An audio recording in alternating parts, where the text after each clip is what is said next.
Yo, what's up, everybody? Blake, Scholar of Magic here, and I am bringing you a very cool commander today. You're just going to love it. It's Snapdax, Apex of the Hunt. And Snapdax is a red, white, and black commander. We call this Mardu, this color configuration. It has one generic mana, one red, one white, one black as its casting cost. It's a 3/5 double striker. Whenever this creature mutates, it deals 4 damage to target creature or planeswalker an opponent controls, and you gain 4 life. And additionally, it has that mutate cost as well for the 2 generic, 1 black or red, and then 2 white. If you cast a spell for its mutate cost, put it over or under target non-human creature you control. They mutate into the creature on top plus all the abilities from under it. Now, what makes Snapdax just the sickest? Well, it has that cool mutate, like kind of enter the battlefield trigger. When this successfully mutates, you get to deal 4 damage to a creature and then gain 4 life. That's a cool little swing of damage, and you can get removal. So what's really nice to do with Snapdax, in my opinion, is to play Death Touch Tribal. And you're just going to fill your deck with a bunch of Death Touchers. So whenever Snapdax does mutate onto their battlefield, it's just going to go ahead and take something out, because when this mutates on, that damage will be Death Touch damage. So it just automatically kills the other thing. So that is such a cool interaction. And this card is just goes so well with Death Touch. And we really don't have too many mutates. We only play one more mutate card in here, the Porcupine. We're not really looking for, successive mutates. Really, this deck is just all about kind of Death Touch. Combat damage is really big. That's kind of what I really emphasize here. So the double strike, just like, for instance, mutating onto a Navora, for instance, or a Nazgul, is just going to make a huge Snapdax, because its base is already 3/5. So it's just going to be a nasty attacker. Then putting Death Touch or Trample on this thing, it gets really nasty really fast. So that's kind of the focus of the deck. And really the major pulls for it is like to have combat damage being done. So we're going to be playing like a Reanimator Shell, and we're going to have all the Elder Dragons then represented by the colors. So we have the white, red, and black Elder Dragons, and these are just amazing with combat damage. For instance, this one, when we deal combat damage to a player, roll a d20. You create a number of 1/1 blue fairy dragon creature tokens with flying equal to the result. And if we swing in twice with this thing, for instance, we put just the Snapdax underneath it if you'd like to keep the stats, or if you wanted to start hitting with some combat damage, you can put it on top. But I mean, it probably will be putting it under in this instance. And we're just going to deal that twice. So we create all those fairy dragons. We get 2 chances at that d20 die, so you can create lots of board presence really fast, right? And they'll be all flying. Excuse me. Here's the Ancient Copper Draken. What a beauty this is. And this is kind of what, once I did the thing with this and I mutated a Snapdax on this, I knew this deck was ready and to share with y'all. And this is just what you're just going to love to do. You're going to love to mutate onto this thing and start getting in there with some combat damage twice with a double strike once you mutate onto it, and then creating all those treasures that you would. And if you get really lucky, you can really accrue a lot of mana there with the treasures. And if you have, for instance, a 1 ring in play or some good form of card advantage, then we can start getting into some more gas, and we have more options, and we can really kind of get ahead of the game. So this is kind of what the purpose is we're really going to focus on Snapdax's ability to exploit Death Touch and combat damage. Additionally, because we're going to be filling up our graveyard so much with so many wonderful red and black spells, and then we have cards like Ancient Brass Dragon. Additionally, this thing's just going to love to do combat damage. Roll that d20, and we'll be able to put creatures back into play into the combined total of that d20. So if we have a 10, we'll be able to take back a total of 10 mana of creatures. So you could have like a 7 mana play of a creature and a 3 mana play, or any combination that would be, I think it would be less, 10 mana, total mana X or less from graveyards. So it can be from graveyards too. It doesn't just have to be yours, but the creatures will come into your control, which is amazing. So yeah, what an amazing thing. And this card is just absolutely coolness too. And this is the mutate card that we will play. And it is amazing because we will have so many death touchers, and really this is a Chad. This is the Chad card. This kind of makes our deck just say like, hey, we're not messing around. We're doing weird things, and this is going to be like how I'm just going to make your life a mess. Is with the Porcupine, because I'm going to mutate onto one of my death touchers, and then I can go ahead and just tap that death toucher, and I can just deal that death damage to a creature. It just has to be a single point. This just has to be mutated onto once. It has a very low mutate cost for 3. It's really good. And again, it can make our Nazgul really nasty. You can make a nasty Nazgul of this because your base power will be 3/4. You put on top, you accrue all those counters that are left from underneath it. And you're going to have a really nasty death toucher that you could swing with, or you can just tap it down and start removing stuff with it. Additionally, you have like a card like a Thornbite Staff, and this seems to just be an easy money death touch. I know it has combos with like, I think the Kiki Jiki Shaman. So that's fairly cool too, right? I think you can probably just, I don't know, there's some sort of, it just equips to a shaman, right? For free. The equip cost is high, but like I said, we have so many death touchers in this deck, we just have to slot this thing onto something and start tapping this thing down. And, we can kind of get into swingy things. Like, for instance, I had mentioned the Ancient Copper Dragon. We accrue a lot of mana. This will be no problem. We can sink into this and take out a lot of creatures at once, especially with all the death touchers we have. And on the CGB Discord, we talked about this kind of years ago when this, I think when the EDH forum started up on his Discord, and it's called Commander now. I think that's kind of what the accepting move is, to call this format Commander rather than EDH, as it's more accessible. But on that forum, we had talked about this card because I wanted to build like a Death Touch Commander deck. I really wanted to focus in, and this was definitely seen as this was actually referred to as one of the members as a Lord, like a Death Touch Lord. And it truly is, especially in Commander. This has the Each clause built on it. So this is the Hooded Blight thing. If you're not familiar with this thing would just be spamming and constructed. You just play like 3 of these and you kill the opponent very quickly, because you'd have a lot of death touchers attacking, and each of these triggers would be stacking on top of each other. So for instance, if I had 3 death touchers attacking along with this thing doesn't even have to attack, but it's just any time a death creature with death touch attacks, each opponent loses 1 life and you gain 1 life. So if I have 3 death touchers attacking, then each opponent will lose 3 life, and I will gain a life for each of those creatures as well. Because it's each opponent loses 1 life and you gain 1 life. So we would gain 3 life, and the opponents, if we're playing against 3 other opponents, would each lose 3 life at once. And that's kind of rarefied stuff, right? That's the kind of verbiage we want to see on a creature, especially when we want to start draining our opponents and really giving some pressure. So additionally, whenever your creature you control with Death Touch deals damage to a Planeswalker, destroy that Planeswalker. Really sneaky text. Really love that a lot. Hooded Blight thing, what a card. So now we're going to get into all the Death Touchers. So we have some really beautiful Death Touchers in here. We have some nice legendaries like Tiny Bones.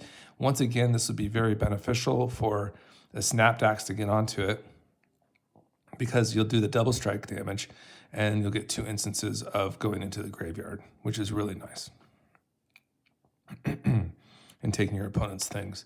Then we have these really interesting Death Touchers that also will mill cards as well. And we want to build a graveyard. They're beautiful. They're just perfect. So this Deathcap Marionette has Death Touch, and when it enters the battlefield, you may mill 2 cards.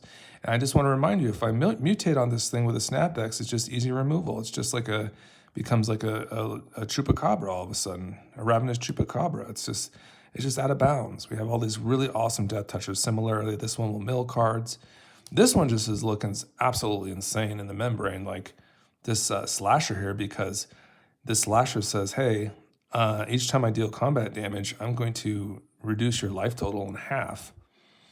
So if I have a double striker, it's just going to make that life total disappear that much faster, and it's really devastating to the opponent. So really love the Unstoppable Slasher here.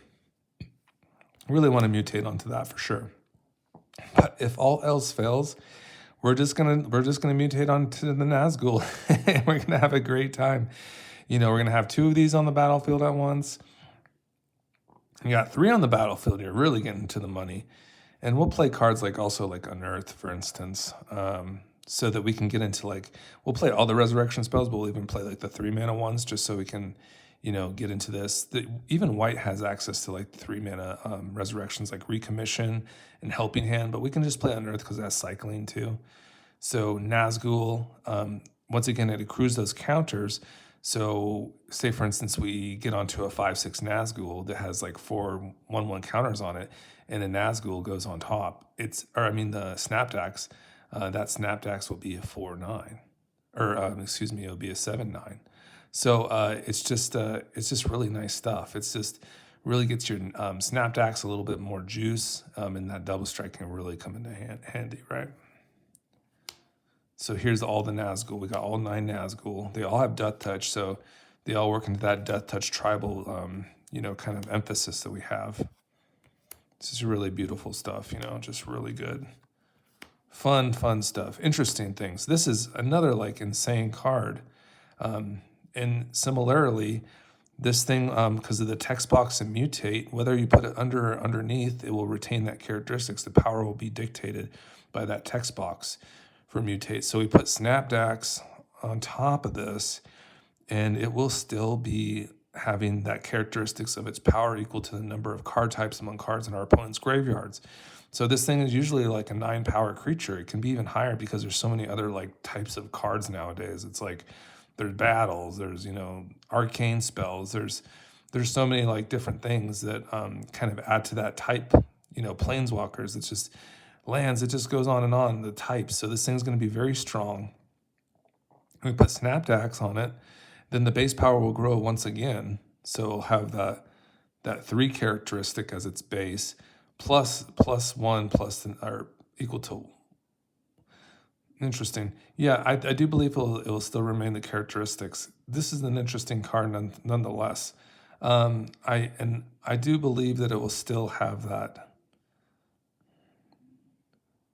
I wonder if it dictates that, though, the 1, because it is very specific.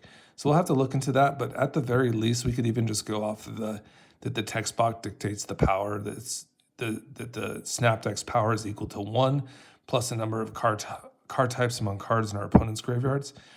And that will still make like a 9, a 9 power double striker in the air at the very least, right? So a 9/5 double striker, I suppose. It is a very interesting card with mutate. And we might just get the full Monty from that. It might just be like, for instance, like a 12, like a 12/5 double striker. And that would be very nice because then we would be into the commander zone, right? Commander lethal zone. I'll have to post that onto a short. I know, but I'll let that go into the public and see what they think about that one, guys. All right, Rev Tithe Extractor. And this one will also provide a death touch to a creature, which is nice. It's just nice to have that as like maybe a passive effect too. Like we can have Rev come down on turn 4, and then we can like go ahead and even mutate onto Rev and have death touch, and then do the thing with Snapdax, and take out a creature in the meantime. Additionally, this thing's gonna love double strike because it's just gonna create double the instances of the treasure creation when this thing connects, when our creatures connect with combat damage to our opponent. And if we spread that damage out, of course, and we have lots of death touchers, so it might be more difficult to interact with our death touchers, and we're going to be getting those triggers. We're going to be accruing treasures and accruing more cards to look at once they, because that is also a part of it as they do combat damage.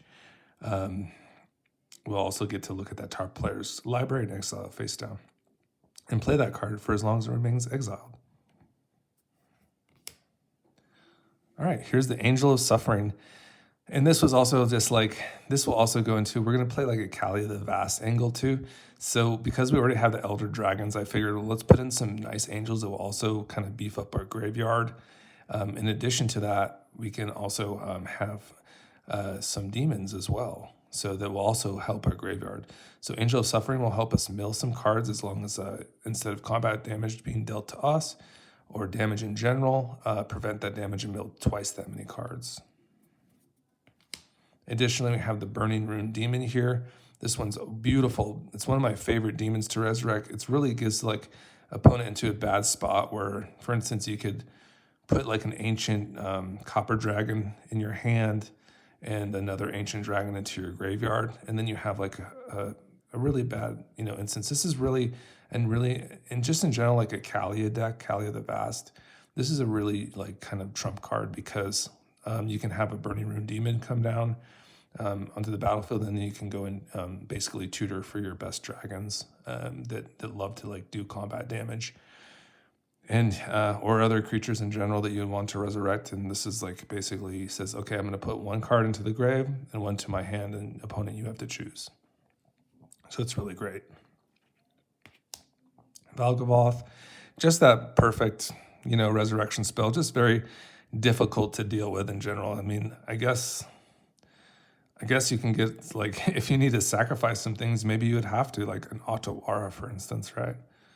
You have to sacrifice 3 non-land permanents, so that's kind of hard to get through, right?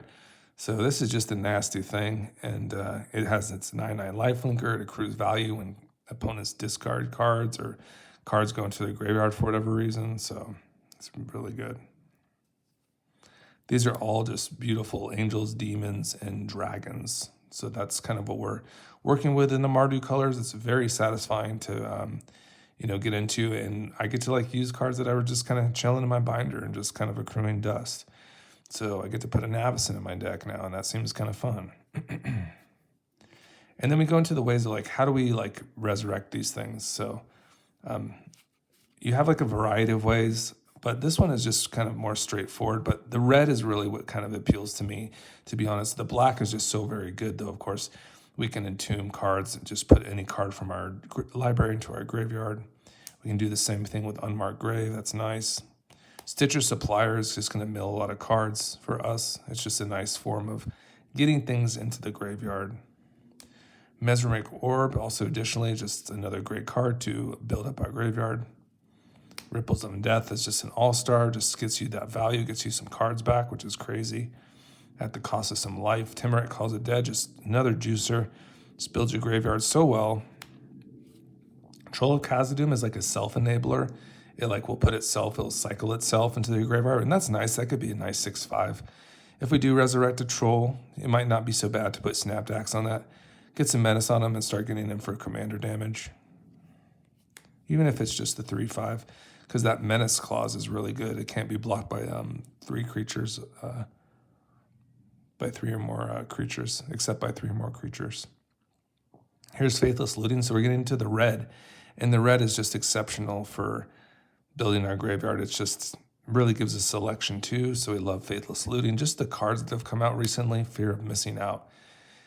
Just amazing, getting Delirium on this thing, giving us some additional combat steps. It just works with our deck so well. We just love those additional combat steps with all our cards. Additionally, Avora, Insatiable Air is just an unbelievable card for this deck.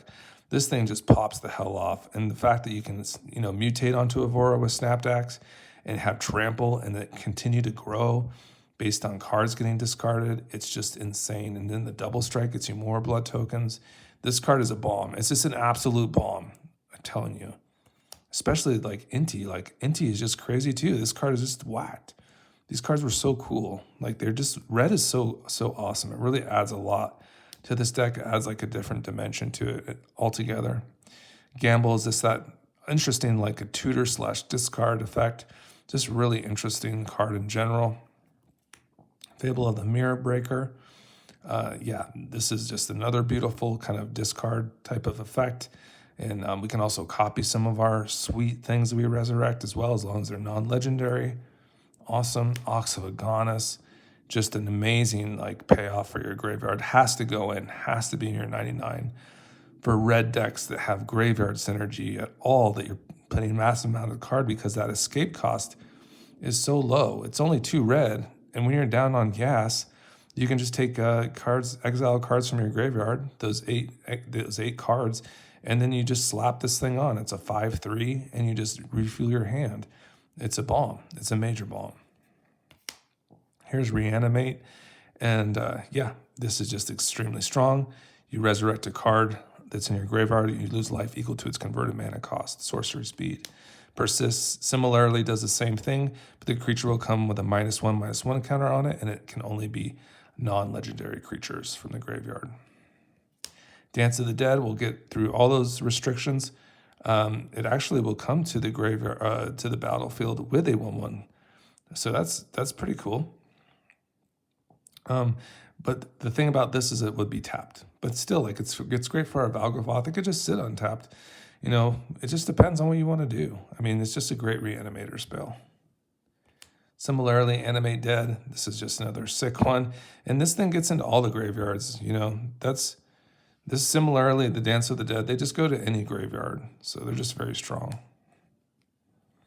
Victimize, I like this one. You know, we're going to be filling up. I just kind of made sure we had enough creatures. I think we hit the money on it. And yeah, it's just going to be a good Victimize deck where we can just kind of sacrifice one of our creatures, like a Stitcher Supplier, for instance, or maybe one of our tokens, like for instance, our Orcish Boremaster.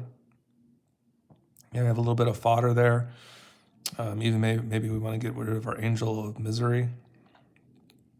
This card could do it, you know, in circumstances. And it's some good selection. And we can get into some really nasty creatures just by sacrificing one of our own. It's just a very cheap spell. You must have two creatures targeted with it, though. That is a criteria. Incarnation Technique. This is the one that's going to demonstrate. So you'll mill 5 cards, return a creature card from a graveyard to play. Then your opponent will demonstrate and do the same. And then you'll do yourself again if you demonstrate, which we will be doing. So that's a nice one too. Lots of graveyard shenanigans. Coiling Rebirth is the new guy on the block. This thing is great. This is going to be perfect for our Ancient Copper Dragon, for instance.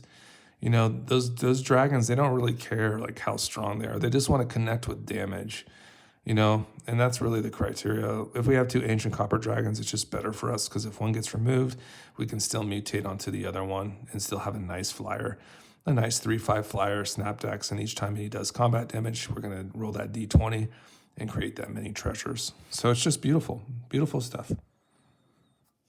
Aghadim's Awakening will also get into that graveyard or a land. Have some nice interaction here with our Shadow Scroll Smashing. It can be a land as well. We have a Swords of Plowshares, so there's some nice 1/1 removal. Additionally, Sheltered by Ghosts is fantastic. This card is completely whacked. Just look at here at the bottom here, this Ward 2. I don't know, like, it was already crazy, you know, with like this and this, but then this too. Like, not Ward 1, Ward 2. So there's a reason why this is like a $7 uncommon. Like, it's really the real deal. And you can hit any permanent with this. So we'll put this on Snapdax, and he'll get double strike. He'll gain us a ton of life. He'll take a permanent with him. It's just like a win-win situation for everybody. Orcish Beamasters, just for that little interaction in the early game. It'd be a nice one to kind of hit and interact with our opponents and maybe their mana dorks, for instance, or anything else problematic. Toxic D, just to like be a nice board wipe for us. Just kind of never lets us down, you know, just never really lets us down. Fel the Profane for a little bit of removal or land. Witch Enchanter for a little more removal or land for artifacts and enchantments. 2/2 creature. Have a little bit of rampies here with the Mox. Dark Ritual is nice. Soul Ring, these are just nice little forms of mana production or acceleration. Ragavan gets in there really nice, especially with a double striker. We mutate that with Snapdax. Arcane Signet, Black Market Connections is beautiful here. A little gas with the One Ring. Then we have a little protection with our Malakir Birth, a little insurance to resurrect. A little bit of angel action here that Mary's Call. And then we just have some nice little rainbow lands. Rainbow lands, Plaza, some nice commander lands here. Prismatic Vista. To fetch up some nice lands, we got the beautiful Exelon lands here, of course. Just looking beautiful. Some fetches, of course, are looking good. We'll play some of the new Verges, of course, some of the shock lands, and of course the Surveil lands and Channel lands. So what a nice one this one is, guys. I hope you enjoyed Snapdax. And I hope you get out there and kind of explore Ikoria, because these cards are just chilling, man. Like Snapdax is out there. There's just beautiful commanders out there. I've been kind of an Ikoria kick / vehicle kick. I did get some of the new Aether Drift cards for Greasefang, so I'll probably just preview those for you right now, because I know That's probably why people, have gotten into this channel, is probably the Greasefang mostly. I mean, Greasefang is just a very cool commander, and it just keeps getting better. I just don't know what to say. I don't know what to say, guys. I'm trying to like kind of organize, because I have created a lot of decks, and what happens is I've been pulling from them, and it's kind of hard to keep up, because it's just like I'm pulled in so many directions, like in this game, and it's like there's so many similarities between some of these commanders that you can just kind of easily swap out things, and it's kind of moving to one place to the other. I'd have to say the decks that kind of have stood the test of time so far are like my Anawan deck. That has been very like unchanging, and like basically just kind of like stood its ground, I'd say. The Arwen deck has definitely kind of stood its ground, but I really haven't ever played that in a live LGS, I'll be honest. I've only played it on Brawl, and it's such a cool deck, and I feel like it's just kind of sitting there, and I'm like, man, that deck is so good. It's just, that's kind of what's sad, is that some of these decks don't even get played in the LGS. I just build them and I kind of move to the next thing. But I do all test these on Brawl for sure. So in case you were just wondering, like, yeah, I do try them. I do see the interactions, and I kind of get an idea. But the Greasefang deck is also one of those ones that just kind of stills the test of time, and like I said, it just keeps getting better. Like, who in their right mind thought it'd be okay to just like print a cycling vehicle out for Greasefang? It's just like, this is just easy money. I don't even have to like work for it. You're gonna give me a card, and you're gonna give me the 6/6 thing and just like hit tokens and stuff, creature tokens. It's just, that's really absurd. Like, I just don't know. Like, it just seems crazy to me. Additionally, this Valor flagship is similar to that. Well, it just cycle itself. You don't even have to like work for it. You don't even have to entomb it like through, a mill, like a creature that just mills it. Like, for instance, like a Seasoned Hollowblade or Guardian of New Benalia. You don't even have to work for it anymore. At these cards, you just cycle it. You cycle it and this one will also make pilots. This thing's crazy. Look at this card, Salvation Engine. This thing will enter the battlefield, and you can resurrect any artifact in your graveyard? What? Whenever this vehicle attacks. So that's what, it's not enter, but it's similar. Like, this thing's going to have haste with Greasefang. And that's what makes it really crazy. Because, like, you could just, like, on turn 3, get something in your graveyard, have the Salvation come out. And then all of a sudden you're swinging with a Salvation Engine and popping that other artifact onto your battlefield. It's just, like, kind of nuts. That's crazy stuff. And then you have this Monument of Endurance that just fits so well with Greasefang. Because, like I said, you're going to be playing those Putrid Imps and all those elective discard kind of spells. Bitter Triumphs, Bone Shards. It's just crazy. You're going to be discarding so much from that deck. And this card is actually going to replenish those cards for you, or, start draining opponents. It's just kind of nuts. And you can do that on each of your opponent's turns. Demonic Junker, this one's just another crazy one. It just can, basically be a Meteor Golem for creatures. That's pretty nuts, and has affinity for artifacts. This is a really good rate, right, guys? The Demonic Junker, isn't it really good? I think it's really good, right? Rolling Hamsphere. This one was actually the one that people say is just like out of bounds. Like, they'd say it's like rivals the Parhelion. And I'm like, holy shit. Like, I could see it in some circumstances if your opponents were getting out to like some hot starts and you wanted to kind of do 3 damage to a creature to remove it. I can imagine that you would kind of get out of hand with a Rolling Hamsphere, because you're doing 3 damage and making those pilots, as the viewer had said, and then you're accruing more damage, as this thing keeps being resurrected and attacking. And I could see how it could get even stronger and stronger. Yeah, it kind of makes sense. It does have some tough company with a Parhelion and a Reaver Titan, but I could definitely see in some circumstances where you would want to go to and entomb this and start getting this going. Liliana of the Veil is just that a nice, like, kind of, this is just the order I had. It just makes sense for Greasefang just to have everybody discard, for instance, and just have a nasty Planeswalker kind of on the loose. Seems fine.